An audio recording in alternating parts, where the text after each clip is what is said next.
भाई साथियों को राम राम। मैं सुशील मलिक, आप देख रहे हैं समाज का दर्पण। लगातार दिल्ली के जंतर मंतर पर 20 दिन से भाई धरना चल ही रहा था जवानों का, जो भूतपूर्व सैनिक है। और आज जंतर मंतर पर 12 तारीख को, जो कि भाई सैनिकों द्वारा आह्वान किया गया था, आज हजारों की संख्या में देश के कोने कोने से भाई भूतपूर्व सैनिक आए हुए हैं। इनकी मांग क्या है और आगे ये आंदोलन किस तरीके का रूप लेगा और आंदोलन को लेके क्या योजनाएं हैं, सरकार को लेके क्या मांग है। क्योंकि बड़ी मीडिया हो चाहे सरकार हो, उसमें भाई बताया जाता है कि किसान और जवान इस मोदी सरकार में काफी खुशहाल हैं और सब कुछ बढ़िया चल रहा है और अमृत महोत्सव चल रहा है। नमस्कार सर। जी सर, आपका क्या नाम और कहाँ से है सर? मेरा नाम जोगेंद्र सिंह शेंगर, राष्ट्रीय अध्यक्ष इंडियन वेटरन्स ऑर्गेनाइजेशन। आज इस प्रोग्राम का क्या है सर? ये ओआरओपी में जो विसंगतियां थी, ओआरओपी 2 में जो जवान से जेसीएस तक के लिए बहुत सारी विसंगतियां हैं, उसके लिए हम आवाज यहाँ से उठा रहे हैं कि सरकार के कानून में आवाज जाए और उनमें सुधार करें। मांग क्या सर? मांग ये है कि हमारा जो जवान से लेके जेसीएस रैंक है, यही सबसे ज्यादा काम करता है। सबसे पहली मांग है कि 75% जो हमारी बेसिक जो पेंशन है उसका हाफ होना चाहिए, जो कि पहले फर्स्ट 1 और 2 पे ओआरओपी में था, उसको फिर कम किया गया जो बांग्लादेश वाला था। और उसके बाद बोला जब ठीक हालत स्थिति हो जाती है, ठीक होती है, तो आपकी फिर कर दी जाएगी। अभी तो हम बहुत अच्छी स्थिति में हैं। हमें पहली मांग है कि 75% जो बेसिक पेंशन जो हमारी थी वो उसका आधा पेंशन किया जाए, नॉट 50% में। पहला ये है। लेकिन सर, मोदी सरकार में और मोदी मीडिया में ये डंका बजाया जाता है कि हमारी जो सरकार है वो जवानों के हित में बहुत अच्छा काम करती है। सरकारें जितना भी हैं सब अपना एडवर्टाइजमेंट करती हैं, कोई भी सरकार जवानों के हित में बिल्कुल काम नहीं करती है।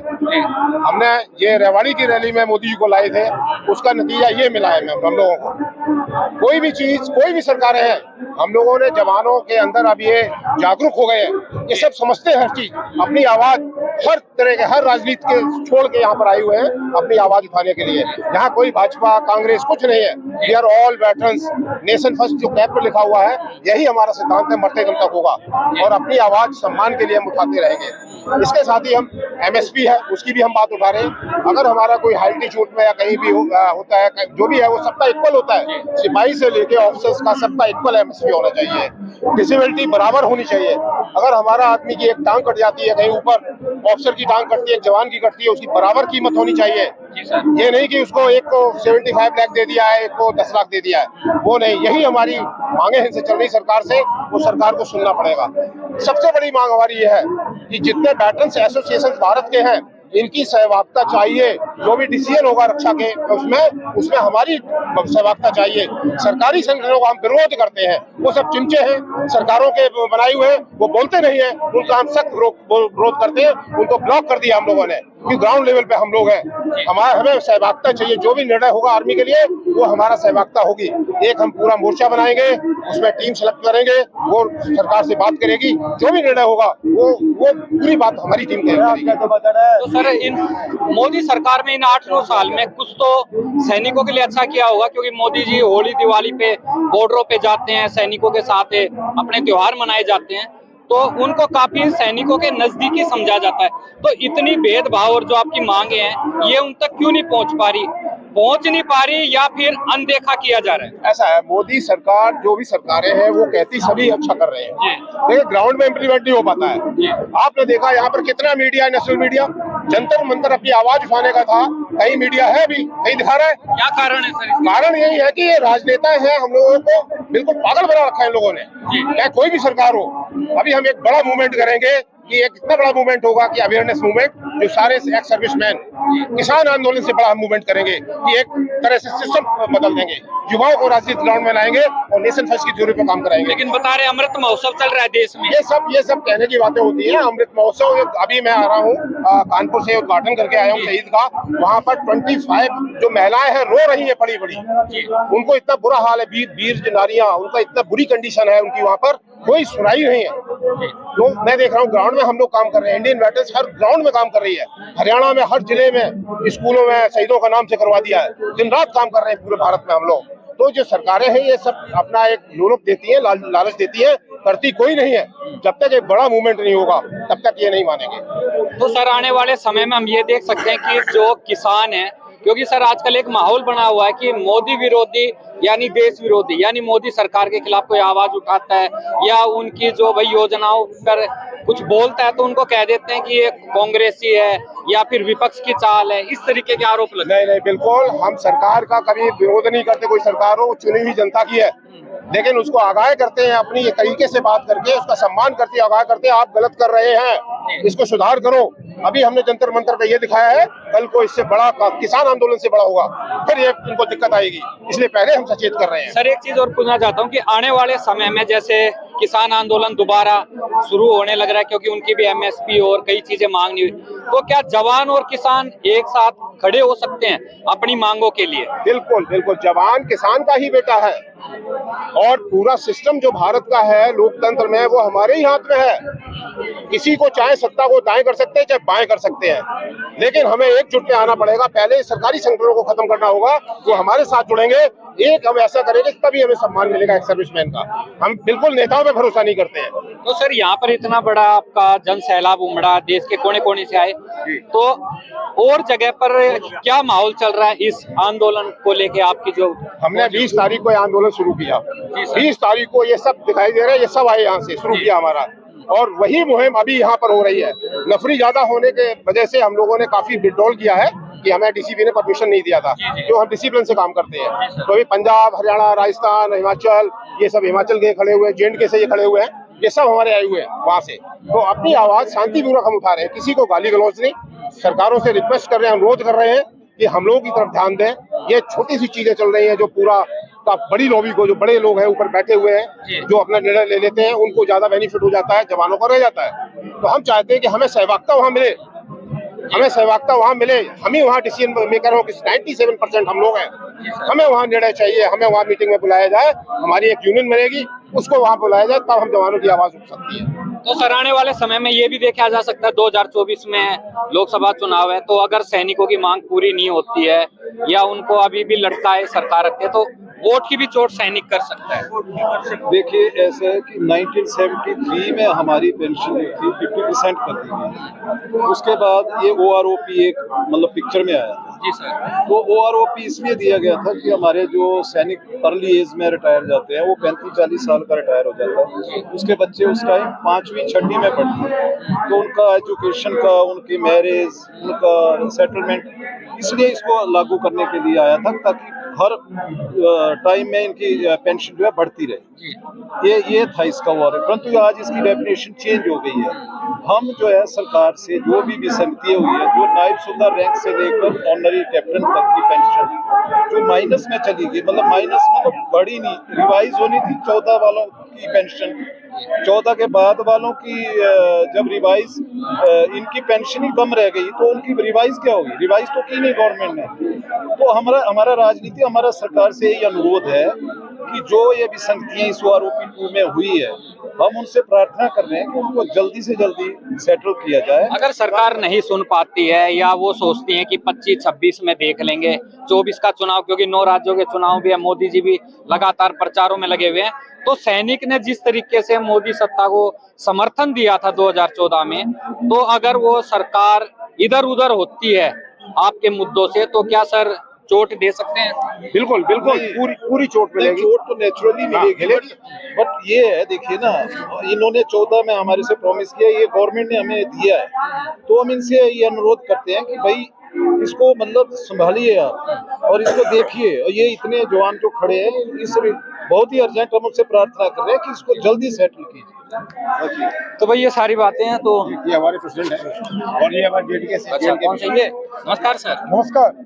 कहाँ, क्या नाम और कहाँ से आए सर? सर मैं general Rajvar Singh Reddu, district president Jind, Haryana से आए हैं। जी सर। सैनिक और बड़े अफसरों में कितना भेदभाव है और क्यों है? बहुत ज्यादा, जैसे अभी हमारे माननीय राष्ट्रीय अध्यक्ष महोदय ने बताया, 97% सैनिक, सिपाही से ऑनरी कमीशन तक के लोग। जी सर। ये देश का दुर्भाग्य है, हमें बड़ा रोष और बड़ा दुख महसूस होता है। अरे जब सैनिक जो देश की हिफाजत करता है और लाल तिरंगा हाथ में लेकर के भारत माता की जय के साथ में अपने सर्वोच्च प्राणों का बलिदान देता है, लेकिन वो तिरंगे का मान स्वाभिमान और उसके सम्मान के लिए आज वो सैनिक देश की सड़कों पे है।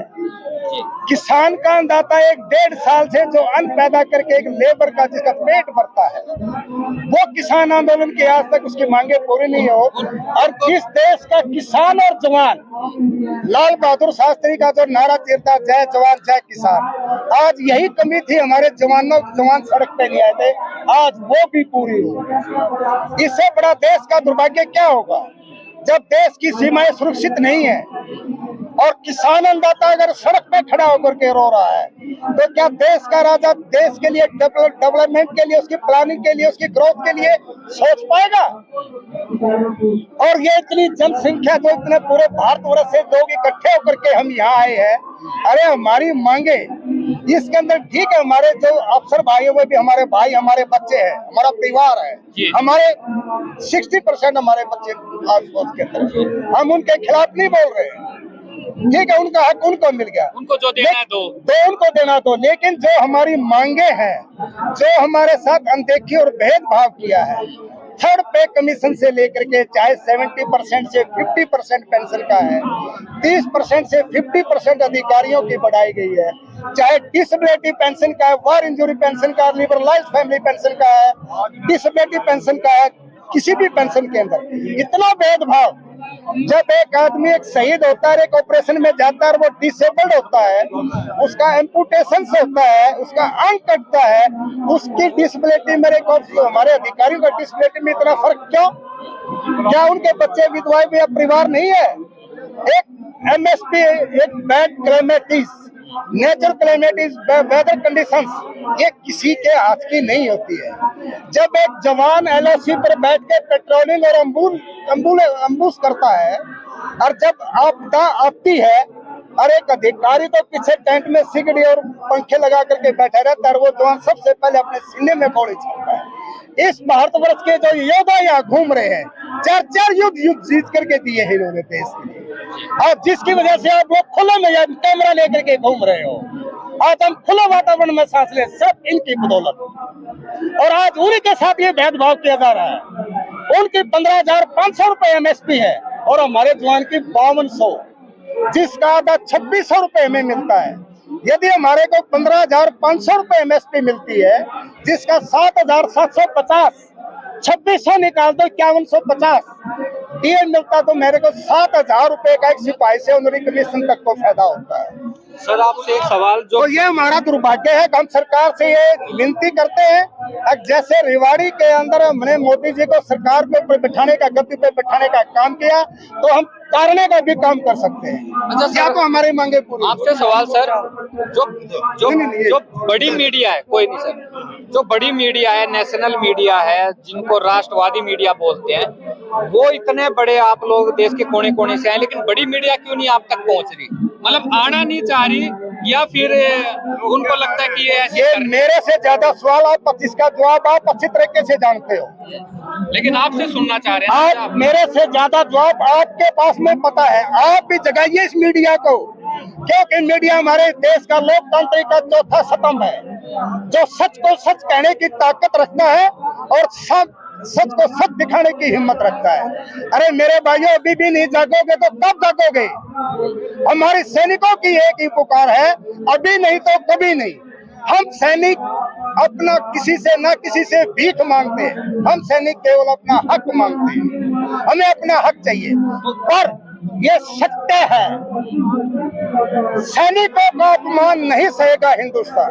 आज ये धरना तो एक अंगड़ाई है, आगे और लड़ाई है, हम आगे और लड़ाई लड़ने के लिए भी तैयार है। आज हमने यहाँ पे ग्राम युद्ध का शंख बजा दिया, और इस शंख के ऊपर कुरुक्षेत्र का युद्ध अगर होकर करेगा तो हमारे सैनिक पीछे नहीं हटेंगे। नमस्कार सर, क्या नाम और आप कहाँ से हैं सर?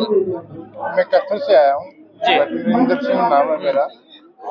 तो सर इधर किसान तैयारी कर रहे हैं, उनकी मांगे नहीं हो रही, जगह जगह महापंचायतें हो रही हैं। इधर आप भी मैदान में कूद गए हो, तो आने वाले समय में जवान और किसान एक जगह मिलेंगे देखने को, एक जगह इकट्ठे? वो तो समय क्या होगा, उसके बारे में अभी कुछ नहीं कह सकते।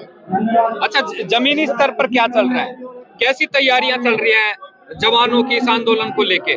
बहुत अच्छी चल रही है। मतलब गांव गांव कुछ हो रहे हैं, बैठ रहे हैं, मतलब आंदोलन और बड़ा होएगा। देखो तो मालिक इजाजत देगा।